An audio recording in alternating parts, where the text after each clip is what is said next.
In this week's episode, I ended up in a situation that made me so uncomfortable that I wanted to leave and not finish filming. I had a vastly different idea of how this one would go, but like everything that happens while travelling, you just have to roll with the punches. The Republic of Önnekop declared itself independent from Sweden in 1995. Their flag features a cuckoo bird flying over a cup of their national drink, cuckoo coffee, which is a coffee with vodka. They're run by a cabinet of ministers and guarded by a secret militia called the Aura. We weren't quite sure what to expect as we drove through Sweden towards Önnekop. It's declared itself independent, so would we have to go through passport control? Would there be signs to a different country? No was the answer. There were several signs to it on the drive as though it was just another regular Swedish town. But when we arrived, it did feel a bit different, in that it was completely empty.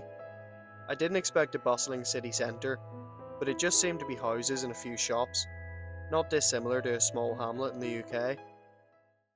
But there is one thing that should be brilliant: the coffee. The people of Önnekop love coffee, so much so that it's even on their flag.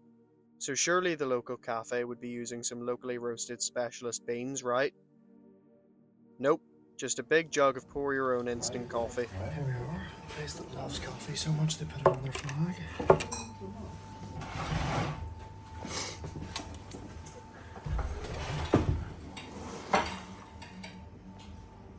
Cheers.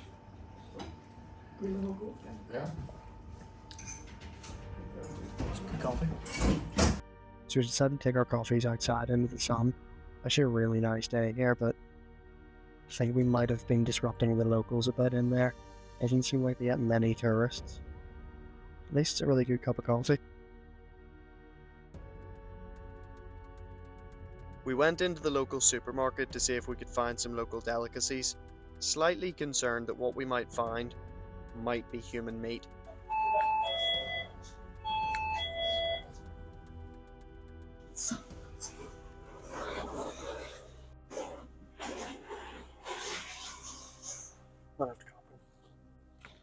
But fortunately, it was just a regular store with regular produce. It's just a regular grocery store, like. Doesn't seem to be anything special. No uncooked delicacies.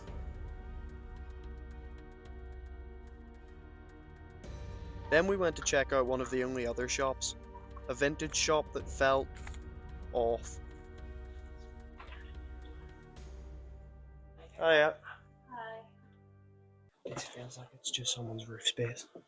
This is like very eclectic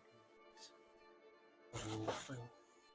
Now, I'm not saying this was all taken from people who became dinner, but it did feel strange.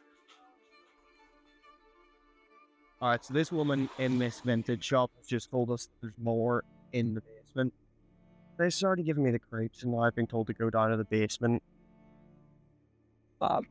I'm slightly worried. Nothing bad ever happened in the basement in a small town. For anyone who has seen The Hills Have Eyes, that's what this town gives. I'm half expecting to see a row of cars out the back somewhere.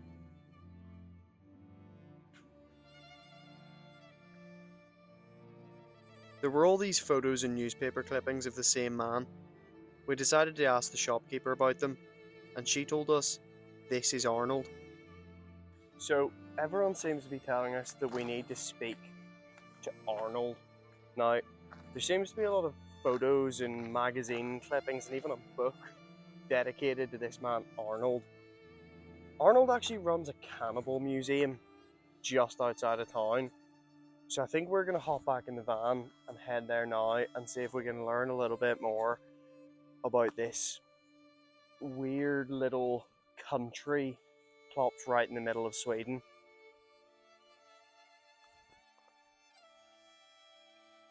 Right, this place is actually giving me the creeps. Driving in, there's just like what I'm hoping are fake skulls everywhere, and it just looks like a collection of like really run down farm sheds that's apparently a museum of cannibals. This town seems really creepy, and I'm sure it's not. I'm sure it just feels that way because it's a bit weird and a bit different. But it's actually it's making both of us like really uneasy, and hopefully this Arnold character is just a regular guy with a really cool story to tell. But from the looks of his house, this is honestly a bit scary. When we were told about this museum, we didn't expect that it would just be in someone's garden shed, which should have been a red flag, but in we went, on a mission to learn more about this place. So have you been here since Önnekop Yeah. became a republic? Of course, yes. So what year was that in? 2006, 2006. 5 or 6. This guy, this he was born with a small penis protector boss. A small penis protector boss. Yeah. He has sheep numbers. This was number is underwear. Ah. Yeah. And the world champion master of chainsaw cutting, Sir Niklasson, he has cut it out with a chainsaw. Wow. I met this guy. They said that they actually had tried human mates in the end of the 70s, and I was there in the 80s. The nice, was very nice people. Where was that? I was in Western Melanesia, outside New Guinea. Yeah. Outside. You know, I'm a minister of culture here in Önnekop. Oh really? We are the 65 ministers in this Micronation. Call it Micronation. Yeah. And we have an enemy. It's our neighboring village called Huaröd. It's our neighbor, and have a lot of nice battles against Huaröd. And this is the new coin of Önnekop, you know. Is that an ear? Yeah, it's an ear. It was certainly an overwhelming collection, with a lot of things that we couldn't figure out how he'd acquired. We were both feeling an odd mixture of discomfort and fear, but Arnold seemed incredibly knowledgeable about everything he had and the cultures it had come from. Funny thing is, you know, we can say hocus pocus, yeah, but it actually works because they believe in it. It works very good. Yeah. A voodoo priest, he can cure people. It's all it's all a thing about the money. Yeah. See, if he can cure people because he can or she can maybe have 10, 12 generations of knowledge, of herbal knowledge. Often you see the poison here. Wow. Yeah. Often they took these frogs, you know, these poison frogs, Oh, okay. and took. They don't kill them. They just take some, you know, this poison, wet substance from the frog. Mm-hmm. Use it. Because otherwise you kill yourself. Yeah. And this is a very interesting mask. It's a mask of a dead person's head to protect the spirit while the spirit was among the relatives. I see. Okay, so this place is really cool and it is very interesting. I don't know how ethical some of this stuff is. There does seem to be a lot of sort of stuff belonging to tribes and ancient cultures, and now granted a lot of it might have been given to him, but it does seem just a little bit sort of a bit wrong. It doesn't take away from how cool it is and, you know, how much stuff he's collected over his travels, but I would question where all of it came from because there's so much and it's such an eclectic mix. Like this.